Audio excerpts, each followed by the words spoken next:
श्रापित हवेली। यह कहानी एक प्राचीन और भयानक हवेली की, जो एक छोटे से ग्रामीण क्षेत्र में स्थित थी।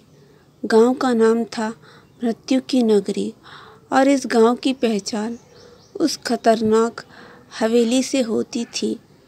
इस हवेली का निर्माण सैकड़ों साल पहले एक अत्यंत धनी जमींदार राजेश ठाकुर ने किया था।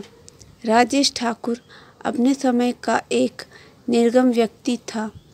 हवेली के निर्माण के दौरान कई निर्दोष मजदूरों की जान जाने की घटनाएं सामने आईं। कहा जाता है कि ठाकुर ने हवेली में दबी खजाने की खोज में कई बलिदान दिए थे। इन घटनाओं के बाद हवेली में अजीब और डरावनी घटनाएं घटित होने लगीं और धीरे धीरे वह दोबारा कभी ना खुलने वाली जगह बन गई। सालों बाद एक युवक शोधकर्ता वीरेंद्र ने यह तय किया कि वह इस हवेली के रहस्य का पता लगाएगा। वीरेंद्र का मानना था कि इन घटनाओं के पीछे कुछ ना कुछ सच्चाई जरूर है। उसके साथ उसकी 4 दोस्त आयान, सीमा, रोहित और नेहा भी जाने के लिए तैयार हो गए। एक दिन सभी मित्र पूरी तैयारी के साथ हवेली की ओर निकल पड़े।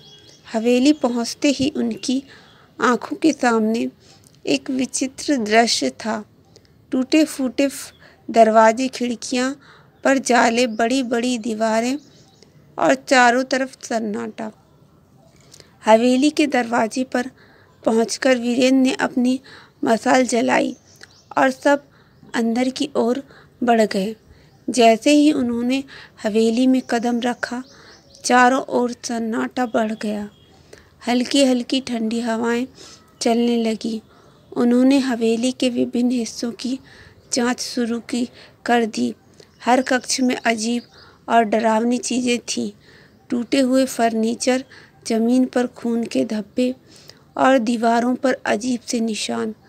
जांच करते करते वे हवेली के बड़े हॉल में पहुंच गए, जहां एक राजसी सिंहासन पड़ा था। सिंहासन देखकर उन्हें महसूस हुआ कि यहाँ कुछ रहस्यमय है।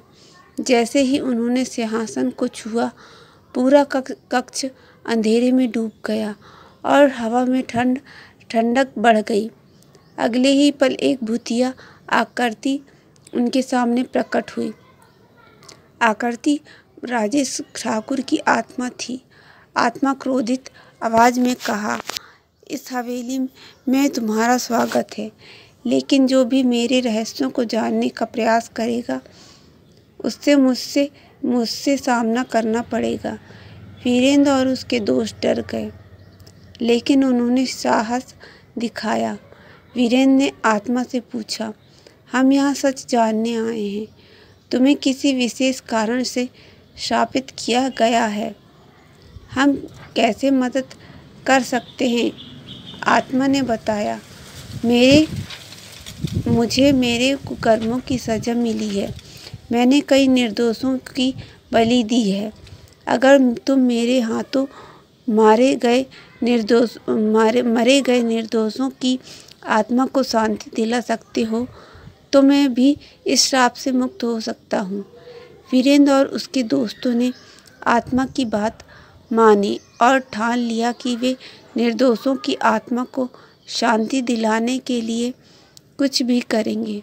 उन्होंने हवेली के तहखाने की ओर कदम बढ़ाया, जहाँ कहा जाता था कि उन निर्दोषों की आत्माएं बंद थीं। तहखाने में प्रवेश करते ही एक भारी दरवाज़ा उनके सामने आया, जिसे खोलने के लिए उन्हें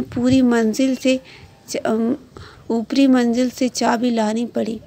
ऊपरी मंजिल पर पहुंचते ही उन्होंने एक पुराने संदूक में वह चाबी पाई। चाबी लेकर वह तहखाने में वापस आए और दरवाज़ा खोला।